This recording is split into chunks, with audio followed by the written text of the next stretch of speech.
તો લોકસભા ચૂંટણી પહેલા સીઆર પાટીલ રાજકોટમાં સીઆર પાટીલ દ્વારા બેઠકોનો દોર, સોશિયલ મીડિયા સેલ બાદ આગેવાનો સાથે બેઠક, મત વિસ્તારના પ્રમુખ અને આગેવાનો સાથે બેઠક સીઆર પાટીલ કરી રહ્યા છે. કાર્યકરોને સંબોધન પણ કર્યું હતું. હાલમાં રાજકોટની મુલાકાતે આવ્યા છે. બૂથ મજબૂત કરવા પાટીલ દ્વારા સૂચના પણ આપવામાં આવી છે.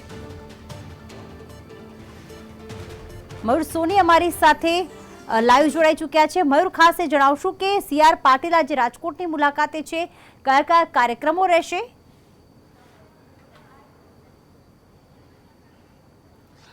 પ્રીતિ, બે મુખ્ય કાર્યક્રમો સીઆર પાટીલના સામે આવ્યા છે. પહેલો કાર્યક્રમ તેમનો પૂરો થયો છે. સૌરાષ્ટ્રના અલગ અલગ જિલ્લામાંથી આવેલા સોશિયલ મીડિયાના જે બીજેપીના યોદ્ધાઓ છે તેમને પાટીલે લગભગ પોણી કલાક સુધી સંબોધન કર્યું હતું. અત્યારે ડિજિટલ યુગ ચાલી રહ્યો છે. સોશિયલ મીડિયાની અંદર સૌથી વધારે લોકો એક્ટિવ હોય છે. ખાસ કરીને યંગસ્ટર્સ છે તે સૌથી વધારે સોશિયલ મીડિયાની અંદર અલગ અલગ પ્લેટફોર્મ છે તેનો ઉપયોગ કરતા હોય છે.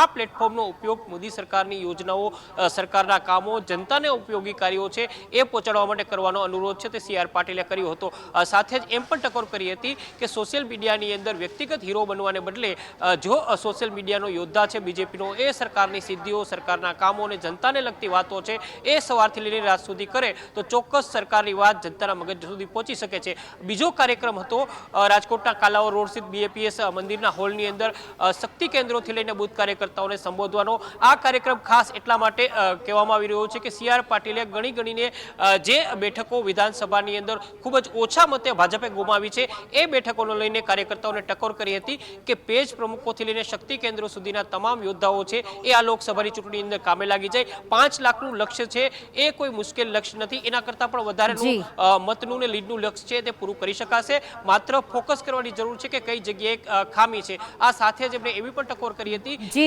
156 સીટો ભલે આવી પરંતુ 182 સીટો આવવા માટેની જે મહેનત કરવાની હોય છે એ આ લોકસભાની બેઠકની અંદર કરવાની જરૂર છે. બિલકુલ, આભાર તમામ વિગતો માટે મયુર.